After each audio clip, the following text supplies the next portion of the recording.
This is Cyberpunk 2077, and there are 10 different types of players that I've encountered in my 350 hours in this game. From the gamer girl to the Rule 30, modders. Let's begin with the Noob. I actually don't believe there's many of these types around anymore, but if you're out there, tell us in the comments below. These players are one of two different types. Either they were browsing Netflix one day and came upon the anime and decided right after the demise of David that they'd play the game to engage more with this universe. Or they're the second type, the type that just heard about it browsing the internet one day and thought, oh, isn't that the game that had terrible reception on day one? It kind of looks good now, not gonna lie, I'm buying it right now on Amazon right now. The Noob is in for a ride. The story is amazing, shocking, and sometimes just sad. It's a word of emotions you'll love every second of. I wish I could go back and play this game again for the first time today, but I can't, so please do it for me. Our next type of player is the professional. Now, this is one game I can actually consider myself a professional in. Yes, I played this game for 100 hours in a single week, but the footage got corrupted, so I never made the video. I got all the weapons on the wall, am over level 60, and mod the game to be harder. Yes, I have all the cyberware. So this is finally a game where I can speak from the heart here. There are two types of professionals, the stylists and the tryhards. The stylists prefer the more satisfying parts of the game, and its movement. The only thing that motivates me, for example, is the headshot kills with a knife. I mean, if you get a stealth combo in this game with the knife, it hits different. It's a different type of satisfying. The tryhard, on the other hand, I hate. They are my mortal enemy. They, you guessed it, try hard. Even though this game really ain't that difficult. Look, I play modded. Okay, this is not a good example. The tryhards, I mean, they're incredibly hard all the time when playing this game.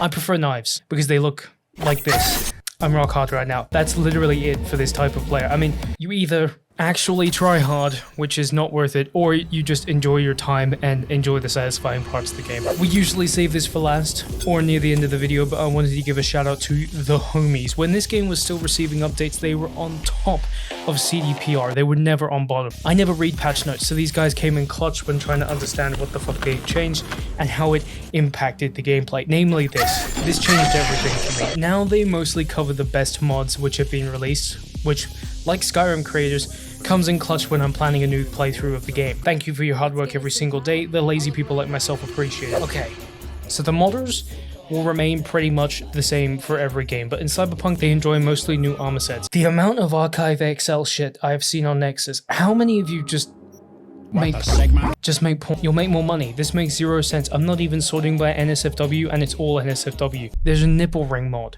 with different ring types, and it fits specifically for an extra, and I mean extra thick custom model. There's a lot of NSFW in the base game, but like the Cyberpunk community just went, fuck it, what if we make the whole game just one big video on Orange YouTube? Do you want to do that's a thing you can do. Want to do it with Jackie? He's dead. I don't know how this is happening. I'm having a panic attack. You can now do it with any number of gender combinations. I play this game a lot, like 120 mods, 350 hours, and most of it's been NSFW, but even for me, it's getting to the point where every poster, every ad, every character just has their badonkawonkas on full display. It's getting a little ridiculous. It actually takes you out of the immersion because you want to immerse this dick into your screen every 10 seconds. I'm not saying we have to dial it back, but there are 17 separate respite mods for posters. 17 for posters. Tomorrow there'll be 21. The modders are dirty fuckers. I mean, I can't even come up with another word except dirt. Maybe moist? That fits. Or small? Let's just move on. The next type is one of my favorite. We got the Judy Stans. See, in the community, there are two types of people. You just don't give up. The people who stand over Judy and don't mind being lesbian even if they're male. And then there's the guys who stand over Panam. I've got two sides. You either like emo rebellious chick that has a caring side and is just fucking base sometimes, like wanting to kill the head of the Tiger Claws. I mean, that's like your girl coming to you and saying, hey babe, you know MS-13, the gang that kills its rivals by cutting them into 13 pieces while they're still alive, allegedly, unconfirmed? Do you want to kill their leader with me today? She's nuts. She's fucking crazy, but I'm here for it. Judy, in fact, did go through one of the moments of all time in this game before this though, so it's understandable. Also, she didn't want to kill the leader of the Tiger Claws per se, she just wanted to like torture them a little, but I kind of went overboard. Then you have the Panam Lovers, right?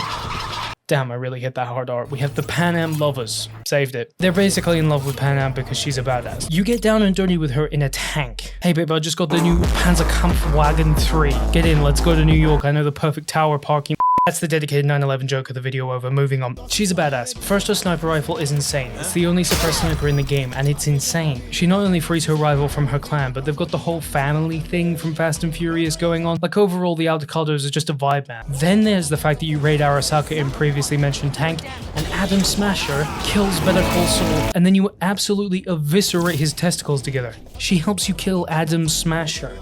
Let me reiterate that. Panam, the girl from the desert, who is a badass, sure, but is barely known in Night City and not that cool on paper, kills Adam Smasher. You don't even have to shoot, and she will kill him. I mean, do I have to go on? Judy doesn't even kill Adam Smasher, but Panam does.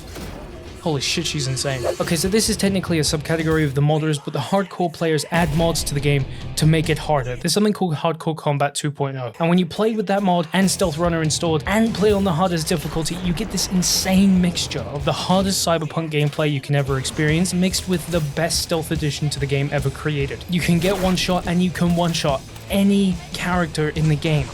Except like bosses and stuff, but it actually makes the boss fights insane. The new Smasher fight, oh my god. Every single mission in this game becomes a challenge, and even the gigs, something most players overlook because meh, are now insanely fun to do. If you want, you can complete stealth them, or you can have one of the most intense active combat gameplay experiences ever. Okay, so I understand having an easy mode in a game like Elden Ring, right, to make it just slightly easier for the average player, but what I don't get is why there's an easy mode in Cyberpunk. Like, let's put this into perspective here. You're in a city where everyone is out for themselves. You're a mercenary. Your job is to go around killing people. Who is playing this on easy mode? Easy mode makes this easier than Call of Duty, the literal McDonald's of gaming. How can you play this mode seriously? I don't know how you can take any of the threats this game puts in front of you as you play seriously. It makes the world a joke. It breaks the immersion and is totally not epic. The bosses become a meme.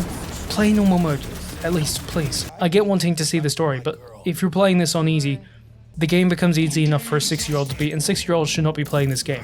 Who is this made for? It makes zero sense. Okay, so there's the people that play the game and like Johnny Sins, and enjoy some of the one-liners, but just generally think he's an okay character. Then there's the people that saw Idris Elba in the expansion and Keanu Reeves in the main game and only play the game for them. They design their characters after them, and they have mods replicating Johnny's tech arm. They play this game for one reason, to goon to sexy men. Look, I'm not saying this, okay? There's literal entire internet threads gooning over Keanu Reeves and Idris Elba. And then there's a whole subset of those solely gooning over their characters in Cyberpunk. I'm not just making shit up here. This is real. I know this because I am one. Really? Really? What are you getting? Nah, River's chill. Seems like an honest, well-meaning dude, if I'm being honest. I just already got Judy. You know what I mean? It's like wanting a moldy apple instead of a normal fresh apple, you know? It's just like which one you prefer right now. And I mean, if you're playing male V, you got Panam instead. So like badass warrior chick, badass tech chick, or River. He's a cop. I know which one I'm picking, I'll just leave it at that. I think CDPR actually did River dirty, though. He has like literally zero impact in the main storyline. There isn't a single time he shows up in the main story, and he's the only romance option that doesn't. You got Judy, who plays kind of a massive role in the story. I mean, she's the reason we're even able to do the Konpeki Plaza heist, and Panam plays a much larger role later on, not only helping you take down the Kangtao AV, but later you can become part of the family and she helps you kill Adam Smasher. She survives Adam Smasher, ladies and gentlemen. I know I've already said that, I just need to say it again to make sure I'm actually still conscious. If you've never played Cyberpunk, in canon, this motherfucker's Darth Vader. No, actually, this motherfucker in the Cyberpunk universe is like Luke from the comics of Star Wars. That's a deep cut reference, but if you know, you know. He's that badass, and she survives him. That's wild. River, though, doesn't get any of that treatment. He's just there. His storyline, though, is cinema, ladies and gentlemen. That cow quest, that scarred me. That genuinely scarred me. I couldn't sleep for 2 nights after playing through it. I'm not even joking. And where are you up to, Mike? Brother, what's that? Still today, that animation haunts my nightmares. Actually, now I'm pissed. River gets like 2 minutes of on-screen time. Just add more River so it feels like we actually get to know him better, or he has any impact whatsoever. CDPR, you did my boy dirty, and now I'm upset on behalf of a fake person. You see what you do to me, CDPR?